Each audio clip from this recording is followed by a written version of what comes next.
Kita tunggu.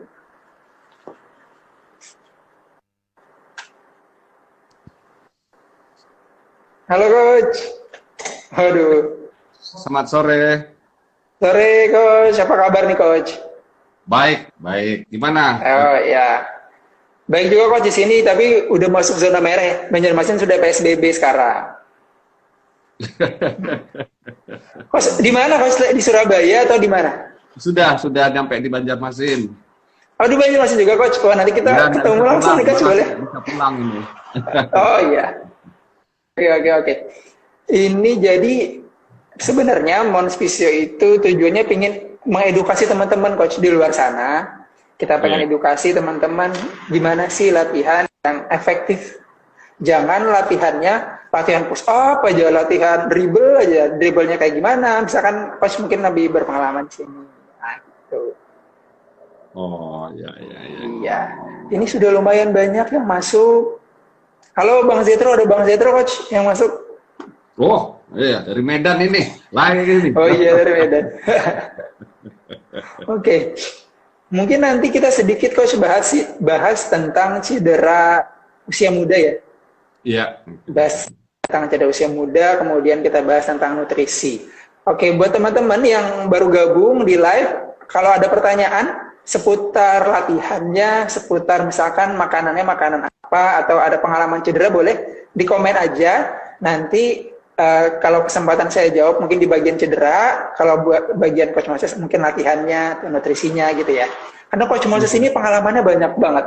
2016 pon ya Coach ya? Iya.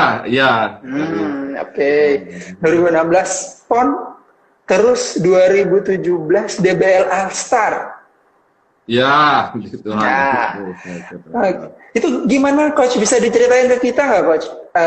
Gimana prosesnya bisa ditunjuk dari manajemen untuk mendampingi DBL All Star gitu? Waktu itu kita mendampingi anak-anak bareng dengan anak first team ya, DBL Camp ya waktu itu. Oke. Terus di sana kita dilatih juga, mendapat materi dari pelatih-pelatih dari WBA ya, yang bekerja sama dengan DBL. Terus sekaligus waktu itu diseleksi. Jadi dipilih, ada penilaian, ada tes juga, ada wawancara. Jadi ya wawasan pengetahuan basket kita lah yang waktu itu dikembangkan, diuji juga. Ya rezeki aja itu ya, puji Tuhan dipilih gitu. Coach juga nih bisa bahasa Inggris juga kan, bahasa Inggrisnya sangat-sangat fasih saya lihat. Makanya mungkin itu plusnya dari Coach Ya Moses memang diperlukan sekali itu. Tapi ini juga ya Coach Ferdi sama teman-teman yang udah gabung ya. Saya bisa ikut di pelatih DBL itu juga sebetulnya, kan saya sebetulnya asisten pelatih kepala di tim saya itu kan sebetulnya Coach Mika. Nah, tapi cuman karena Coach Mika sudah beberapa kali mendapat pengalaman, sudah berangkat ke sana, lah terus dia kasih saya kesempatan. Jadi saya ditulis di tim itu menjadi head coach dan diberangkatkan ke first team itu 2 kali. Yang pertama saya sampai di 6 besar, yang kedua itu ya dipilih sampai berangkat. Tapi ya sebetulnya itu juga kebaikannya Coach Mika ya, memberikan saya kesempatan. Rezekinya Coach Moses juga kan, untuk bisa gabung ternyata lolos gitu ya. Ya. Oke. Itu nggak Coach, waktu dilihat sebelum ke DBL All-Star nih Coach, ke USA, Coach melihat nggak ada perbedaan nggak sih Coach pemain Kalsel dan pemain di Pulau Jawa selama DBL Camp? Ada, itu jelas sekali ya. Yang pertama, kesiapan fisik mereka. Karena kalender pada saat pelaksanaan DBL Camp ini itu padat sekali. Nggak berhenti-berhenti itu dari pagi sampai jelang malam itu ya. Itu tidak ada berhenti-berhenti, itu hanya untuk makan. Jadi bahkan itu semua itu dikejar-kejar. Nah, jadi siapa yang fisiknya kedodoran ya otomatis gugur. Yang kedua, mental. Ya, karena mereka memang dari biasa kompetisi sudah padat ya, ketemu lawan, ketemu teman dari mana saja tuh ya siap, lebih siap secara mental. Kalau skill, saya berani jamin tidak kalah. Bisa diadu Coach ya? Iya. Jadi itu mulai dari berapa kali DBL sebelumnya kan, kalau dulu-dulunya senior-seniornya anak-anak, anak didik kita ya, bukan di SMA 2 tapi di SMA 7 itu kayak Kak Trisna, Kak Ayu Lestari, KJ itu. Iya, betul KJ. Berangkat ya. Terus dari berapa kali pelaksanaan itu si Ica Nurhalisa itu juga sampai 24 besar itu masih masuk. Terus 50 besar, Akila dari Banjarbaru itu juga masuk. Jadi anak-anak kita tuh selalu bisa masuk. Kalau putra dulu kan ada si Adrian Dhani ya, ada si Kevin Jonas ya, itu juga bisa berangkat gitu ya. Nah jadi memang tidak mudah menghasilkan anak-anak yang punya skill dan punya fisik bagus gitu ya. Jadi bisa bersaing di Jawa. Dan saya yakin anak-anak kita dari segi skill itu tidak kalah. Gitu. Fisik memang harus perlu. Berarti kekurangan atau PR-nya teman-teman di kelas fisiknya ya Coach ya? Fisik ya. Tapi dengan sepadat ini Coach, dengan tadi latihannya dari pagi kata Coach sampai malam, dan istirahatnya cuma makan, itu mengganggu nggak mereka cedera selama latihan itu atau gimana Coach? Kemarin pengalaman. Ada banyak juga yang cedera ya. Banyak itu, dalam latihan itu banyak. Jadi ya memang dalam hal ini itu perlu persiapan. Jadi kalau buat teman-teman yang adik-adik yang udah pernah berangkat DBL Camp itu pasti bisa memberi advice untuk adik-adiknya mengenai bagaimana sih di sana gitu kan. Berarti harus dari sini tuh tidur cukup, makan cukup, bahkan bila perlu itu ada latihan khusus. Ada latihan khusus. Latihan khusus itu ya materi standarnya DBL ya, dari WBA itu. Terus kalau di dalam ilmu conditioning itu ada yang namanya carbo loading ya. Jadi kalau jadwalnya di sana udah tahu kapan, itu udah bisa prepare dari sini. Dan kalau saya yakin anak-anak dari Jawa itu punya persiapan khusus untuk bersaing sampai ke level All Star itu. Soalnya kemungkinan untuk lolos All Star jenjang selanjutnya lebih gampang ya Pak Syah kalau dilihat ya? Iya. Untuk masuk. Iya. Oke. Jadi itu tadi pengalaman Coach Moses di DBL. Jadi kalau teman-teman mau nanya, misalkan ada latihan apa atau ada kasus apa, nanti boleh langsung di komen di sana. Nanti kita bakal sharing bareng-bareng. Oke. Nah, sekarang saya mau tanya lagi nih Coach. Ya. Tentang makanan waktu atau nutrisi waktu di DBL Camp itu sebenarnya panitia yang mengatur atau teman-teman yang mengatur?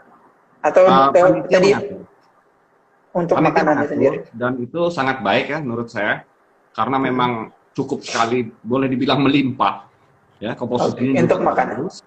Ya, anak-anak yang berangkat ke camp itu hanya tinggal perlu mengatur disiplin dengan istirahatnya. Jadi saat dia pulang ke hotel itu benar-benar tidur istirahat nggak, atau main-main jalan gadget dan sebagainya, itu yang membedakan disiplin pribadi ya. Oh iya. Mungkin itu juga disebut tadi mental ya Coach ya.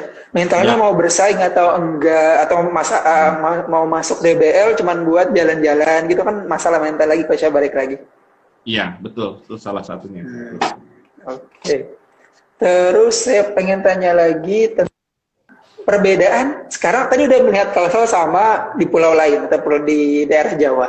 Sekarang perbedaan dari Indonesia Coach. Keseluruhan dari yang Coach dapat 2017 lalu, perbedaan pemain-pemain Indonesia dengan pemain-pemain di USA selama latihan di DBL All-Star kemarin. Iya. Jadi kalau yang pertama itu memang size ya. Yang pertama size, yang kedua itu kualitas fundamental mereka. Jadi basketball fundamental mereka itu boleh dibilang lebih menyeluruh. Jadi mereka tuh paketnya sejak awal berlatih basket itu sudah mendapat pelatihan juga mental, ya, fisiknya, teknik, strategi. Jadi whole paketnya mereka tuh memang udah dapat. Yang ketiga, umumnya di sana itu lebih dini mulai berlatih. Jadi ada istilahnya pada saat anak-anak latihan basket itu nanti kapan sih dia ready to train gitu kan, siap untuk dilatih gitu. Jadi kalau anak-anak kita di sini kan kita sebagai pelatih itu begitu mereka datang bergabung itu belum tentu dalam posisi ready to train. Jadi ada anak-anak di sini yang mengeluh misalnya, coach kok kami belum megang bola, coach kok kami belum diajak main gitu kan. Dia sendiri larinya belum safety, nggak punya balance bagus, sprintnya juga masih doyong gitu ya. Nah itu berarti kan belum ready to train, belum siap untuk dilatih. Akhirnya kita kadang-kadang ada yang 6 bulan, ada yang lebih tuh bikin dia itu ready to train dulu sampai kapasitas dia, ya kan, matanya datang bola tuh nggak kaget, bukan jarinya nanti cedera dan sebagainya. Jadi umumnya kalau di Amerika sana kemarin itu pengalaman kita itu usia mereka sejak dini itu udah lebih dulu dapat status ready to train-nya itu. Oke, udah dribble bola, udah passing gitu kan ya, sudah lebih dini tadi ya. Iya. Jadi misalnya mendribble mereka tuh sudah punya yang namanya ball touch gitu kan, ball feel-nya. Iya. Nah, di situ kan kelihatan langsung berbeda. Kalau kita melatih ya, waktu anak-anak bergerak dengan bola, mereka itu sudah punya irama. Geraknya itu sudah punya irama, sudah ritmik. Nah, itu kan kalau di dalam kapasitas biomotorik itu termasuk yang tertinggi. Itu mereka tuh udah punya ritmik. Itu tadi fundamental yang Indonesia telat adanya, Coach ya? Kebanyakan telat. Tapi umumnya ya anak-anak yang terpilih di All Star itu kalau saya data kemarin itu menarik. Mereka latihan dari kelas 2 SD, kelas 4 SD. Itu umumnya begitu. Sedikit, hanya 1 atau 2 yang setahu saya kemarin itu. Oh, latihannya dari SMP itu sedikit sekali. Jarang. Oh, jarang ya. Oke. Nih, jadi buat teman-teman yang lagi nonton, Coach, mungkin itu kenapa pelatih di sekolah klubnya belum bolehin mereka main dulu. Kan banyak nih, kadang-kadang ada pemain muda yang aduh nggak main game, cuma latihan doang gitu kan ya Coach ya. Karena banyak pemain-pemain yang seperti itu, udah lesu duluan, padahal mungkin pelatih punya cara lain melihat bagaimana dia latihannya dulu, bagaimana larinya dulu gitu ya. Iya, betul. Safety. Itu Iya. Jadi misalkan nih Coach, di sekolah mereka belum boleh, mereka baru kelas, misalkan kita anggap kelas 1 SMP nih Coach. Teman-teman kelas 1 SMP, mereka baru gabung main basket, terus sama pelatihnya belum main game. Bagaimana caranya si anak ini biar dilirik pelatih, biar mereka bisa punya fundamental bagus? Apakah latihan sendiri dulu? Atau bagaimana Coach? Saran dari Coachnya? Mereka harus ada latihan ekstra tambahan. Jadi tidak bisa hanya mengharapkan jadwal latihan di sekolah. Nah, jadi harus ada latihan di luar dan memperlihatkannya mungkin pada saat scrimmage atau dia aktif ya, mendatangi coach. Coach, tolong saya dievaluasi, tolong saya dinilai kekurangannya apa, bagaimana saya meningkatkan ini, gitu. Ya aktif lah gitu. Itu mungkin. Nah, jadi teman-teman, itu mungkin banyak teman-teman yang mungkin malu Coach itu. Mungkin malu sharing sama coachnya tentang nilai saya Coach, apa yang kurangnya, mungkin nggak semua teman-teman gitu, dan mungkin juga nggak semua pelatih kan Coach yang berinteraksi seperti itu kan ke anak-anaknya gitu. Ya sebaiknya memang komunikasinya lancar. Sebaiknya anaknya sendiri yang ngobrol ke pelatihnya kan Coach. Ya itu lebih baik, tapi selama ini juga kita dengan Coach Mika gitu ya, itu kita juga aktif ke anak-anak gitu kan ya. Tinggal mereka ada yang open, ada yang secara terbuka menanggapi, ada juga yang mungkin perlu waktu ya, perlu strategi untuk bisa komunikasi dengan mereka. Itu ada juga macam-macam gitu ya. Berarti buat teman-teman ini jangan cuma mengharapkan latihan sekolah yang seminggu 3 kali ya, paling enggak di pagi harus latihan, di hari Minggunya latihan lagi gitu ya Coach ya? Iya. Untuk dapat feel atau fundamentalnya tadi. Iya, itu lebih baik itu. Oke. Jadi kalau ada teman-teman yang mau nanya tentang latihan, boleh langsung di komen, atau tentang cedera ya, langsung di komen. Nah, sekarang saya ke tahap nutrisi nih Coach. Waktu kita cuma 1 jam Coach, jadi mungkin kita berburu waktu. Biasanya nih 1 materi nggak cukup nih, biasanya perlu lebih. Makanya kita padetin. Saya mau nanya tentang nutrisi Coach. Banyak kan Coach, sekarang pertandingan basket itu seminggu mereka harus main Senin, Rabu, Jumat. Ditambah sekolah yang padat sampai sore misalkan. Dari jam 8 sampai jam 4 mereka harus latihan pertandingan jam 8 malam sampai jam 9. Kadang main jam 10 sampai jam 11. Saran dari Coach Moses untuk nutrisi teman-teman untuk pertandingan sepadat itu bagaimana, Coach?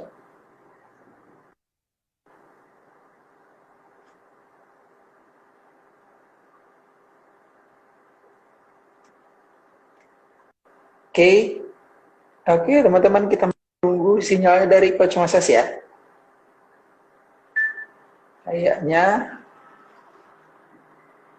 ada sinyalnya kurang bagus.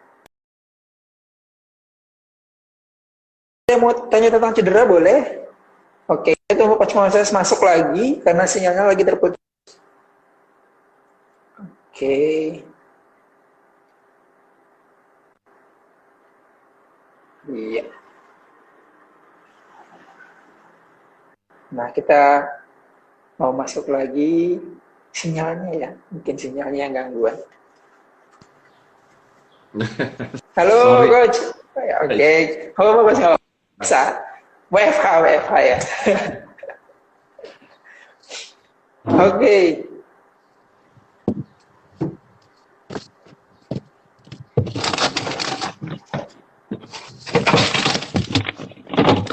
Iya.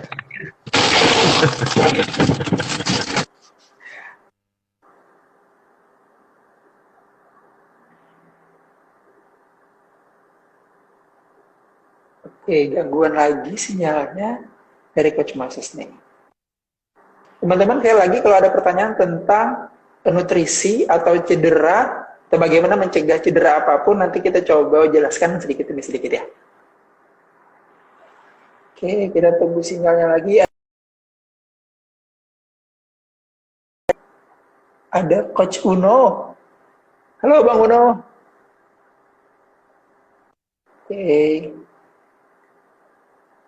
Kita tunggu lagi coachnya, kayaknya lagi gangguan sinyalnya. Jadi tadi teman-teman ya, udah tahu kan tentang DBL itu nggak mudah untuk masuk ke sana. Jadi memang perlu persiapan yang ekstra untuk bisa masuk ke DBL All Star itu. Tapi di sini kita bakal kasih kiat biar gimana sih persiapan teman-teman buat menghadapi atau biar bisa masuk ke DBL All Star itu. Oke, Coach, masuk lagi. Ya. Nah, HP saya panas, perintahnya gitu. Wah. Jadi ini saya masukin ke kulkas. Oh iya. Nah, gini. Jadi saya di belakang terus ini. Oh iya. Oke, Coach. Ada salam Coach dari LD. Katanya ponakannya ya. LD Marcelino dari Kalteng.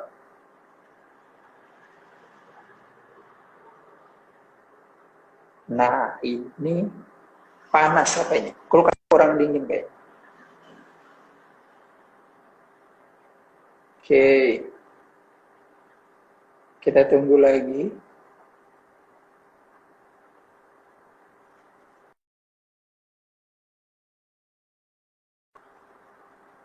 Oke, teman-teman, kalau ada yang nanya lagi, boleh langsung tanya di komen ini. Nanti kita bakal jelasin sedikit demi sedikit tentang cedera. Oke, ini.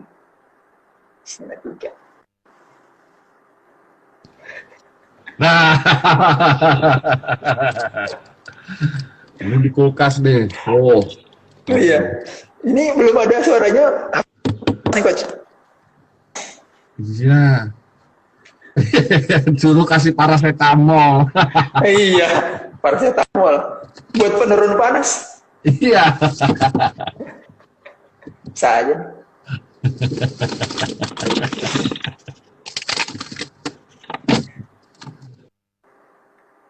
HP-nya minta ganti, Coach.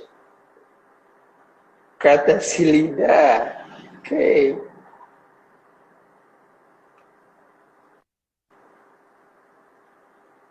HP-nya panas lagi, teman-teman. Kayaknya paracetamol kurang kuat nih obatnya.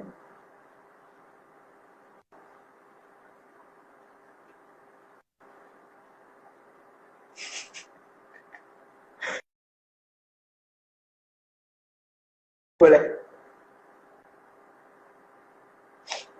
Kita tunggu. Apakah Coach Moses masuk kulkas? Aduh.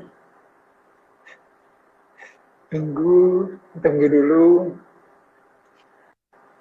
Oke, tadi pembahasan terakhir kita bakal bahas tentang nutrisi. Bagaimana teman-teman menghadapi pertandingan yang padat dengan nutrisi yang pas, sesuai dengan yang pertama sains ya. Jadi teman-teman yang usia muda yang pertandingannya banyak banget, biasanya seminggu ada 3 kali bahkan sampai 4 kali untuk di basket. Dan biasanya pemain-pemain inti itu mainnya bisa sampai 30 menit sampai 38 menit satu kali pertandingan. Hanya perlu banget mengatur nutrisinya. Sambil kita nunggu Coach Moses lagi. Oke. Mungkin sedikit saya kasih tahu tentang sendi lutut ke teman-teman semua yang ada di sini sambil nunggu Coach Moses ya. Di sini saya ada miniatur teman-teman, miniatur sendi lutut.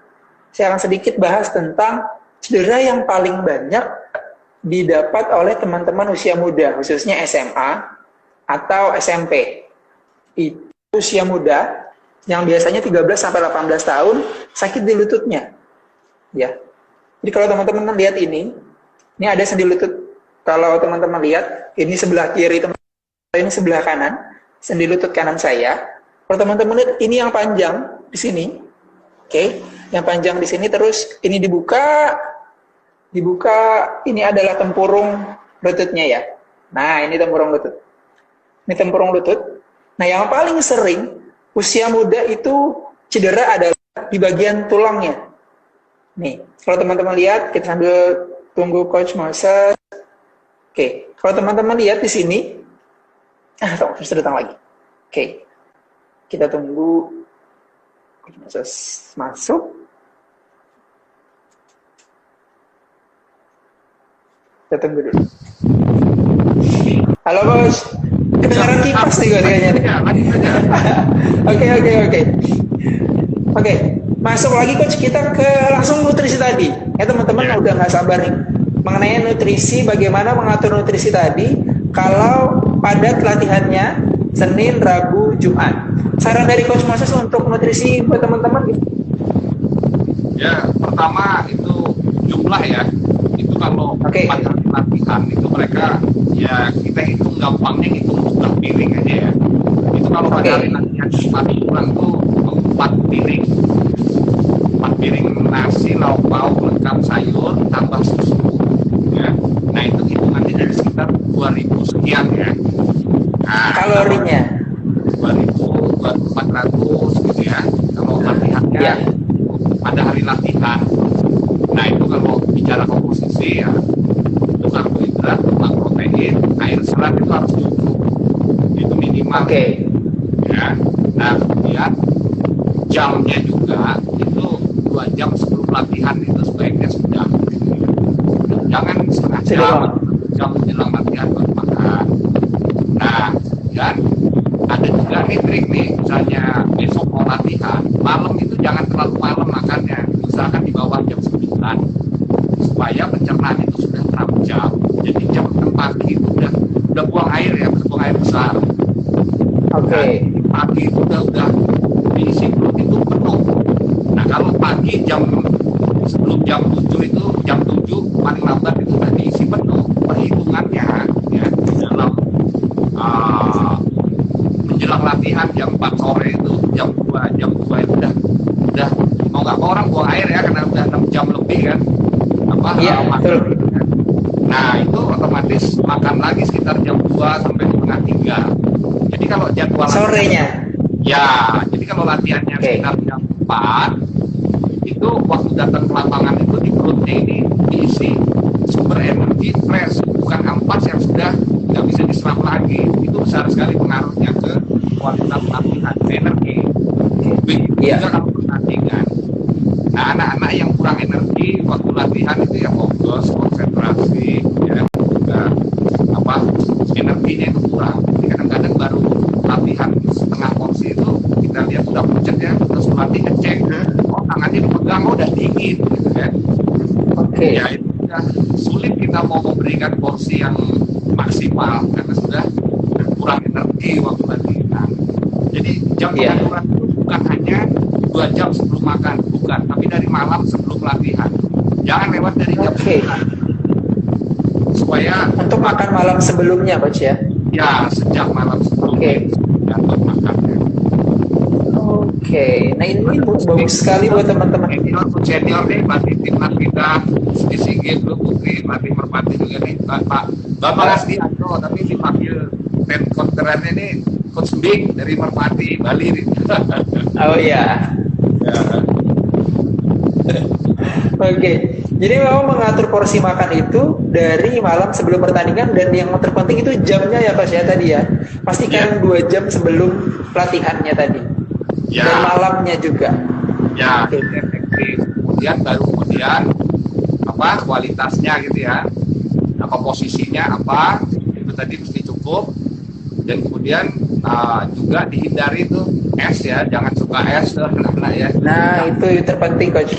Kadang usia muda, kita nggak tahu makannya makan apa aja, makan pentol 10.000 gitu kan Coach ya. Belum lagi minumnya es gitu. Pentolnya pentol goreng gitu kan, apalagi di Banjarmasin sekarang lagi banyak banget. Oke.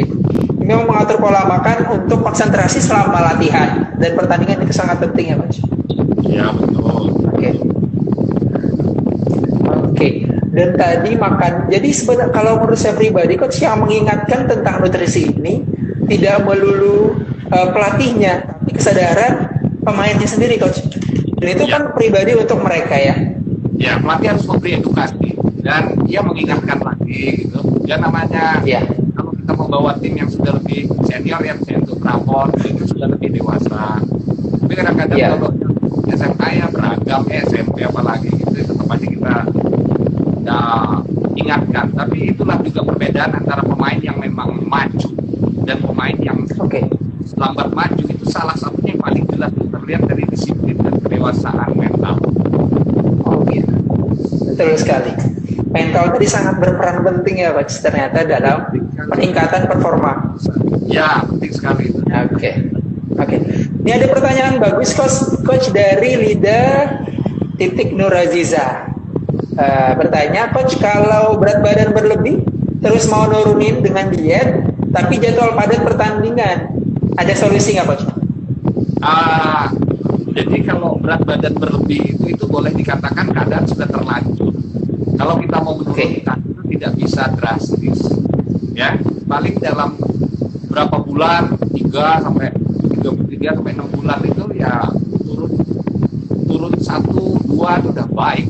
Kalau anak berat 60 turun 5 itu udah hampir dipastikan lepas. Kalau dia dalam 3 bulan turun segitu ya. Itu dan sekarang ini banyak cara yang salah mau menurunkan cepat itu, tapi prosesnya akhirnya hanya menimbulkan dehidrasi.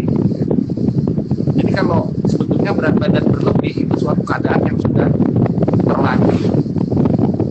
Jadi itu sebuah proses jangka panjang, disiplin diri jangka panjang, kontrol. Jadi untuk atlet itu tidak bisa tidak, itu timbangan pasti punya hitungan dong.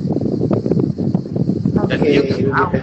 Jadi makan itu sehari berapa, keluar berapa gitu kan. Terus kalau pelatih ya mau tidak mau cerewet. Kadang-kadang pelatih juga bikin sebel buat anak-anaknya apa gitu ya, karena memang dia mesti cerewet. Berat badan kalian kan itu indikator paling mudah ya, betul-betul untuk melihat kesiapan. Betul. Dan berat badan berlebih juga bisa bikin cedera lutut Coach. Iya. Apalagi untuk pertandingan basket. Jadi saya pernah dapat pengalaman Coach, itu ingat banget pemain SMA 7 Faris, angkatannya teman-temannya Bintang sama Indo. Dia datang ke klinik itu karena keluhan sakit lutut. Tahu badannya gede Coach itu. Oh iya Faris. Faris. Nah itu. Datang sama Bang Adang kemarin. Terus Bang Adang fair, tolong jelasin tentang berat badan dan hubungannya sendi lutut. Saya coba jelaskan, Bang Adang juga jelaskan lagi ke Faris, dan sekarang kalau Coach lihat Faris badannya sangat fresh sekali ya, sangat bagus, dia berjuang untuk itu. Itu contoh yang bagus menurut saya. Iya bagus. Kadang juga sadar ya, kadang-kadang pelatih juga ada yang pelatih belum ngerti loh. Artinya ini batas pelatih di sini, kita berbicara ketika tugas yang medis ahlinya profesional gitu kan. Itu juga harus seperti itu. Jadi bagaimana sih, kapan sih kerjasamanya dengan profesional, dengan orang-orang farmasi, dengan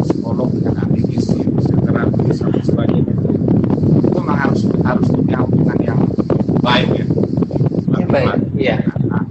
Oke.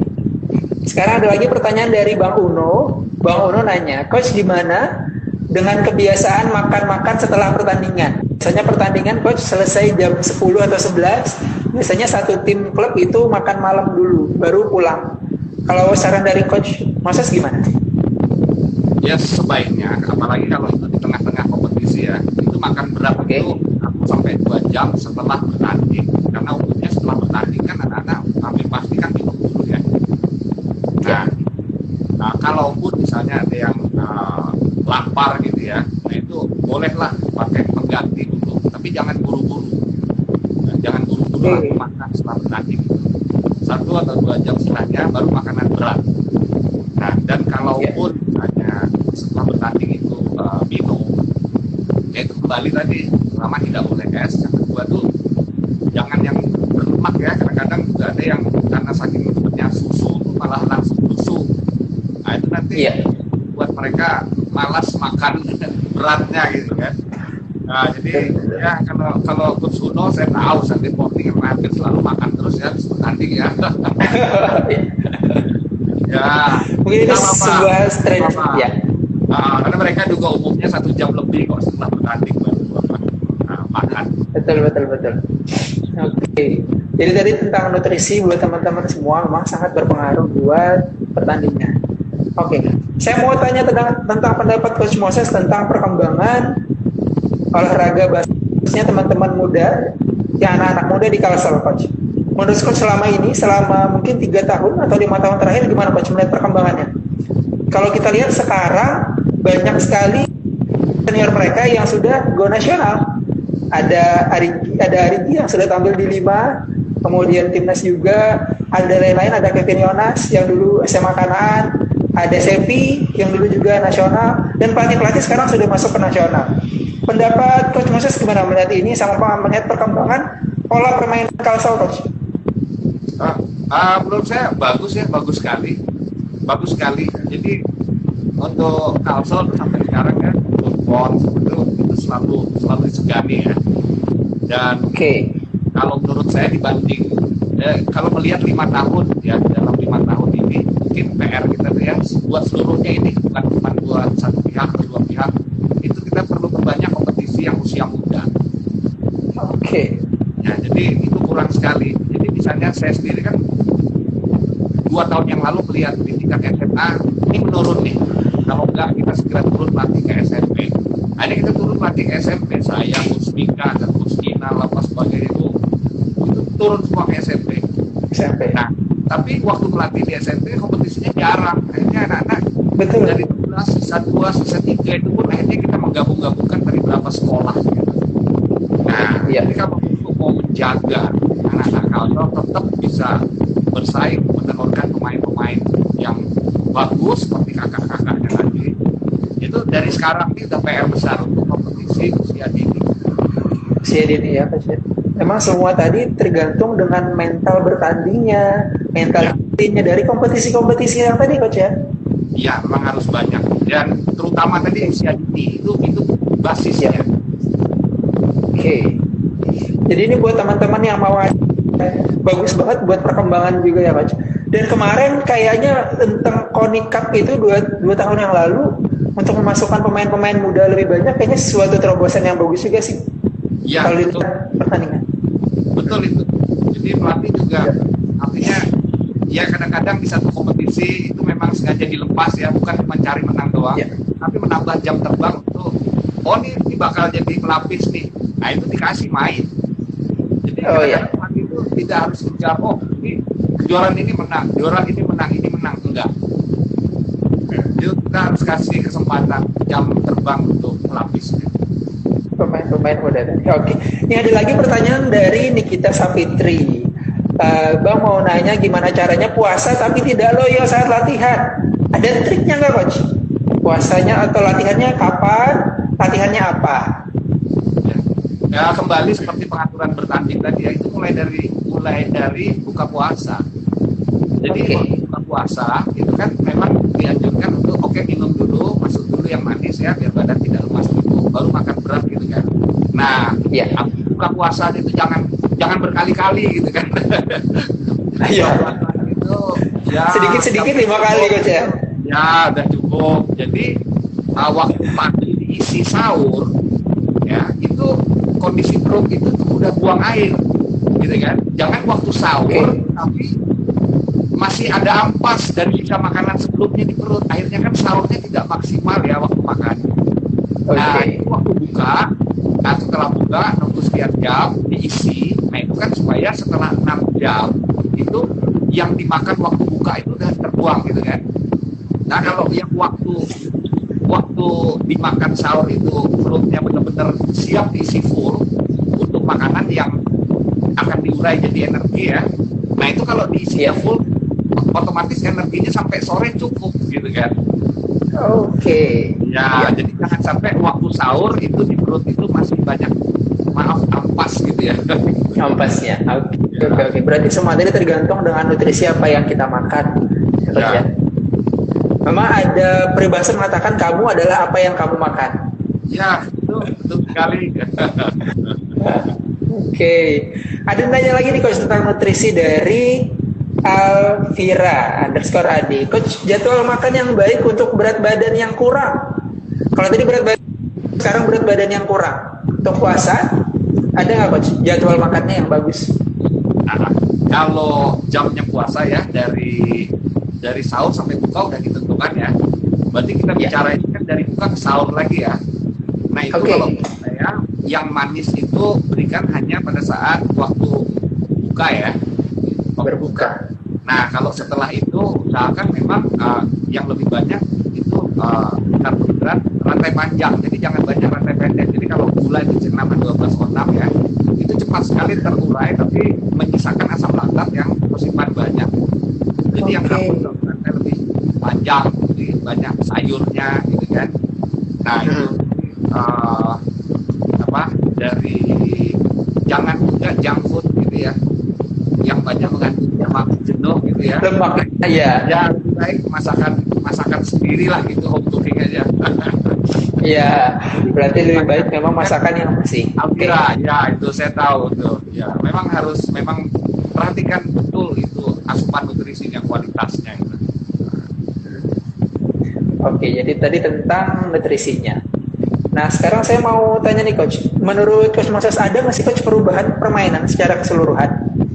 Antara yang dulu, kalau kita lihat dulu kemungkinan cederanya rendah untuk SMP, SMA. Sekarang makin ke sini banyak coach yang cedera. SMA bahkan sudah ada yang ACL, SMP juga gitu. Ada nggak sih coach perubahan apa yang membuat banyak pemain muda ini cedera? Nah, sangat. Jadi pertama itu basket ini kan di luar negeri itu berkembang karena penonton ya, karena penonton banyak terus banyak sponsor ya. Nah penonton itu menginginkan permainan itu cepat, tidak bertele-tele gitu ya, nggak boring. Nah terus FIBA itu sendiri merubah peraturannya, membuat gimana sih supaya pertandingan basket itu menjadi lebih cepat, gitu kan? Iya. Jadi waktu serang dibatasi, waktu untuk melewati backcourt itu dibatasi 8 detik gitu kan. Nah itu regulasi yang memaksa main basket menjadi lebih cepat. Dan kalau lebih cepat otomatis banyak benturan kan, banyak tuntutan fisik ya. Jadi physical contact itu lebih banyak. Nah makanya cederanya menjadi lebih cepat. Tapi memang ciri khas basket modern itu pergerakan bola cepat, dribble malah sekarang tidak terlalu banyak, motion. Makanya sekarang di dalam misalnya kita memberikan latihan klasik untuk anak-anak, tidak cukup dengan satu bola. Anak-anak itu sudah berlatih klasik, berlatih dribble itu sudah 2 bola. Karena memang sudah memerlukan adaptasi untuk permainan basket yang cepat, dan itu kebijakan mendasar dari FIBA-nya, dari mereka merubah regulasi. Itu sudah seperti itu. Berarti itu juga yang membuat tadi tambah cedera. Dan mungkin itu juga coach yang merubah pola latihan yang selama ini. Sekarang kan coach kita tahu dulu latihannya lari, jogging, buat latihan fisik gitu ya. Sekarang mungkin berubah, banyak squat, banyak core. Ya nggak cuma lari-lari saja mungkin gitu ya. Banyak resistance training sekarang. Makanya anak-anak basket sekarang udah familiar dengan gym ya. Leg press, chest press, ya, seated curl, itu udah lebih familiar. Nah makanya sekarang kita harus ekstra juga jaga mereka. Gimana sih ngitung? Gimana sih pakai diagram Holton? Gimana sih ngitung 1 RM? Beban nasi gitu kan? Bahwa kalian harus banyak repetisi, beban ringan ya. Itu kita harus edukasi ekstra. Sebab mereka ke gym tidak mungkin kita biarkan. Banyak kali cedera juga itu karena salah di gym. Jadi misalnya mereka menggunakan leg curl atau leg press ya. Itu waktu di sana itu sudah ada overuse ya. Sudah ada iritasi. Nah itu kalau pelatih tidak jeli, itu sudah sampai ada perubahan warna di kulit ya. Nah itu latihan lay up, latihan lari, jumping, ya udah ACR, LCR, udah. Jadi mengikuti salah itu juga fatal. Nah, akhirnya kita juga macam bulan-bulan belakangan kemarin karena pas kejuaraan kurang, itu dipikir Coach Mika, kita sepakat untuk oke, ini saatnya kita memberi anak-anak program untuk resistance training ya, strength training. Pencip, wah itu harus ngawasi berdua itu anak-anak satu persatu di alat itu diedukasi safety-nya, ngitung beban. Jadi kan hitung 1 RM berapa. Betul, niat sekali. Bagus banget Coach itu. Ya soalnya gini juga Coach Ferdi, anak-anak ya teman-teman yang lihat semua. Kadang-kadang anak-anak ini kan lihat YouTube, lihat pemain-pemain idola di NBA, lihat pemain-pemain timnas lagi latihan beban. Oh saya harus begitu juga gitu kan. Nah itu di rumah punya beli dumbbell sendiri apa sendiri gitu kan. Nah itu yang jadi selektif gitu. Betul. Iya. Dan jangan lagi ada berpikiran mungkin kita biasanya kan pelatih-pelatih dulu bilang kalau latihan beban itu bikin pendek badan atau bikin badan nggak makin tinggi. Itu kan mitos-mitos yang berkembang Coach selama ini. Mungkin itu juga yang harus disampaikan ke teman-teman kalau mitos itu dengan beban yang pas, dengan yang teratur tadi, menghitung kekuatannya, menghitung resistennya, itu tidak akan membuat badan malah mentok gitu, malah akan membuat badan makin tinggi karena memancing growth hormone yang ada di tulang. Gitu. Ya. Makanya sekarang paling tidak saya ngajarin anak-anak itu, terutama usia dini ya, itu kalistenik dulu, artinya dengan beban di badan aja. Itu pakai formulasi 40% ya. Nah itu memang jadi kuncinya itu juga kita coach itu kalau dulu kita kan anak-anak tuh sering dianggap jadi objek tinggal perintah. Kalian lakukan ini, kalian lakukan itu. Anak-anak sekarang kan kritis. Tapi saya suruh begini. Jadi perlakuan kita ke mereka sekarang itu mereka tuh partisipan yang harus dengan sukarela dan komitmen melakukan latihannya. Tanpa itu juga kita mungkin untuk tim champion kan gitu. Oke. Banget nih, seru banget nih. Jadi gak kerasa Coach, kayaknya kita tinggal 13 menit lagi, jadi sedikit saja lagi. Mungkin saya akan masuk ke materi bagaimana mencegah sakit lutut Coach. Karena tadi kata Coach bilang selama ini pertandingan makin cepat, makin banyak, lari-lari sprintnya makin banyak. Hal-hal itu yang membuat pemain-pemain, mungkin gak seluruhnya Coach, tapi biasanya pemain yang terus berlari itu cedera. Biasanya apalagi kalau tidak ditunjang dengan tadi latihan beban. Jadi memang latihan beban atau calisthenics seperti squat itu sebenarnya sangat perlu untuk pemain-pemain basket. Kalau enggak nanti saya mau kasih tahu nih Coach. Biasanya kalau anak muda itu usia 13 sampai 18 tahun itu penelitiannya paling sering lututnya sakit itu di bawah sini. Di bawah sini itu antara pertemuan antara tendon. Kalau teman-teman pegang tempurung terus ke bawah dikit ada tonjolan, biasanya ini tulangnya itu koyak gitu. Karena biasanya masa pertumbuhan tulangnya belum matang, jadi baru ada tulang remaja, dipakai latihan terus. Istirahat misalkan latihan seminggu 7 hari latihan terus, biasanya kalau nggak ada peregangan, kalau nggak ada penguatan program seperti yang kata Coach Masa, maka ini akan terjadi. Namanya Osgood Skeletal Disease, OSD. Paling banyak menimpa pemain basket, bola, futsal, usianya remaja SMP sampai SMA. Kayak gitu. Jadi latihannya sebenarnya paling gampang kalau saya sarankan untuk latihan di sekolah jangan cuma lari aja Coach ya. Lari sana terus naik lompat tangga itu kan dulu seperti lompat tangga, turun tangga. Mungkin ditambah dengan calisthenics, squat, push up bisa. itu menguatkan tendonnya. Kalau tendonnya kuat, maka itu akan berkurang. Ini akan, jadi kalau tulangnya ini koyak, itu selamanya akan koyak. Banyak sekali pemain-pemain profesional yang ada seperti ini. Jadi namanya, kalau teman-teman mau lihat, namanya tadi ada Osgood-Schlatter disease.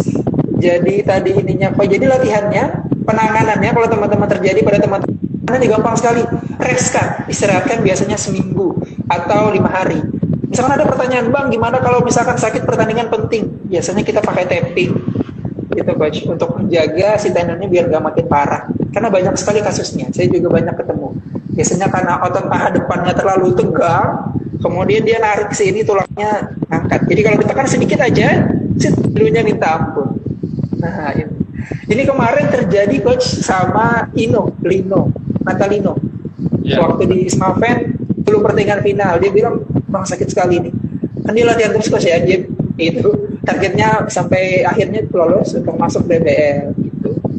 Untuk latihannya nanti kita bikin videonya gimana cara melatihnya untuk mencegahnya sama bagaimana cara memulihkannya.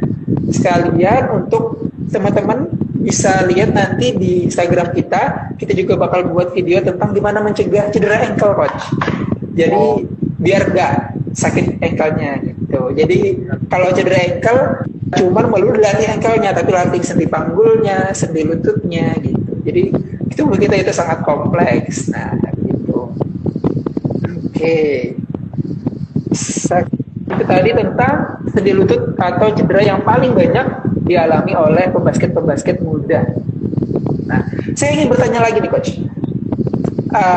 Ada nggak sih coach karakteristik menurut Coach Moses pemain ini, ini berbakat atau enggak? Oh, ini potensial performanya bakal naik. Ada nggak sih karakteristiknya, misalkan dia berbakat tapi dia jarang latihan. Yang satu bakatnya kurang, tapi dia misalkan mau mendengarkan pendapat orang lain. Ada nggak sih hal-hal yang karakteristik yang kecil-kecil yang bisa membuat pemain ini meningkat? Ya, saya udah 30 tahunan ya melatih. Berapa? Saya cuma percaya kerja keras. Kalau bakat itu ada tapi sedikit sekali. Mungkin lebih tepat saya bilang genetik ya. Orang tuanya atlet, prosedur antropometriknya seperti ini, dia berpeluang seperti itu gitu kan. Nah, tapi tetap kerja keras dan attitude, nomor satu attitude itu. Attitude-nya ya. Jadi betul-betul respect teman, respect pelatih, respect pertandingan, respect wasit, ya. Dia punya self concept juga yang baik, memandang diri sendiri. Oke, saya bisa, oke, saya siap. Jadi lebih ke mentality kalau buat saya. Bahkan saya banyak sekali kecewa oleh karena bakat ya. Anak-anak yang sepertinya berbakat dalam waktu singkat, hanya dengan sedikit permasalahan, udah kayak kerupuk kena air. Cuman kecewa kalau berharap bakat. Memang saya hanya percaya kerja keras. Memang kerja keras tidak akan mengkhianati hasil. Ya, benar sekali. Samping tadi nomor satu berarti attitude-nya. Attitude. Kalau buat jadi, saya itu attitude itu fundamental basketball yang terpenting itu. Nah jadi ini buat teman-teman, attitude itu nomor satu. Kalau bakat ada niat main jago nih, udahlah jangan dipikirin ya coach. Yang penting kita percaya diri dulu, latihan, kerja keras, kemudian jangan lupa attitude-nya tadi nomor satu. Aduh nih seru banget hari ini kita bicara tentang, kalau menurut saya sih dasarnya coach, yang perlu diperbanyak anak-anak. Jangan cuma main aja gitu ya. Katanya main layup yang bagus, gaya mainnya yang macam-macam gitu. Tapi sedangkan dasarnya kurang, seperti kata coach tadi, bakat, attitude-nya mereka belum ke arah sana. Saya. Ya, kita melatih fisik anak-anak paling satu siap berapa sih? Setelah mereka main basket, soal fisik sudah nomor sekian. Tapi attitude itu seumur hidup selama ini. Good sekali. Jadi ini kita di penghujung jalan nih guys. Coach, saya ucapkan terima kasih sekali sudah gabung di sini. Teman-teman kalau mau ada screenshot, kemudian tag Coach Moses sama Mons Physio ya. Kalau ada pertanyaan seputar cedera boleh di DM kami, kemudian konsultasi online kemudian misalkan mau bang, misalkan video tentang cedera ini nanti kita coba bikinkan video karena sekarang zamannya digital ya coach, everything is on hand gitu ya. Coach Moses, saya ucapkan terima kasih banyak terima kasih atas ilmunya, terima kasih kesempatannya. Ya, salam juga buat semua anak-anak, buat teman-teman yang lihat ya. Jadi selamat berpuasa, semoga lancar, semoga berkah juga buat Ferdi ya. Nah, dan saya juga nitip aja nih, kalau buat yang mau cari materi-materi mengenai latihan basket itu boleh juga lihat ke blog saya di latihanbasket.com. Itu sedikit-sedikit aja. Ya, untuk One Visio sukses ya. Maju terus. Olahragaan di Kalimantan Selatan luar biasa. Siap coach, kami siap mengedukasi teman-teman di luar sana yang perlu materi tentang cedera, karena menurut saya edukasi usia muda, kalau mereka nggak tahu cedera sekarang, aduh bukan zamannya lagi, nggak tahu ini sekarang ada di tangan semua, jadi mereka harus tahu tentang latihan, tentang cedera. Oke coach, saya ucapkan terima kasih sekali lagi. Terima kasih buat teman-teman semua yang sudah nonton. Kalau ada masukannya, kritik dan saran, mohon langsung disampaikan. Oke. Coach, selamat sore, Coach. Terima kasih banyak perhatiannya. Nanti kalau kita live bareng lagi atau saya ketemu ya, Coach, saya mampir ke rumah buat ngobrol-ngobrol ya. Oke. Oke, Coach. Oke. Assalamualaikum semua. Coach, komisi dari kami Monistisio. Mohon maaf apabila ada kesalahan. Oke, dadah.